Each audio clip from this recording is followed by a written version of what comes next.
نہیں کرنا, کوئی ऑब्जेक्शन नहीं करना, बल्कि हमें सिर्फ और सिर्फ फॉलो करना है ईमान के साथ, क्योंकि ईमान से ही हम अपने मौजे को ले सकते हैं.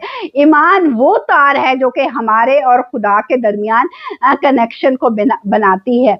ईमान वो जो है वो रास्ता है जिसके जरिए खुदा जो है अपने कुदरत वाले हाथ को बढ़ाता है और हमारी सारी मुश्किलात को दूर करता है. इसलिए हमें ईमान के साथ खुदा के तख्त के सामने जाना है ताकि वो अपने फजल को और अपनी पावर को हमारे लिए रिलीज करे. आइए, अगर आप किसी बर्डन में है, किसी पेन में है, किसी तकलीफ में है, किसी बीमारी में है, किसी प्रॉब्लम में है, तो खुदावन के तख्त के पास आए ईमान के साथ और खुदा से कहें कि खुदावन हमें छू, ताकि हम भी शिफा पाए, ताकि हम भी बरकत को हासिल करें.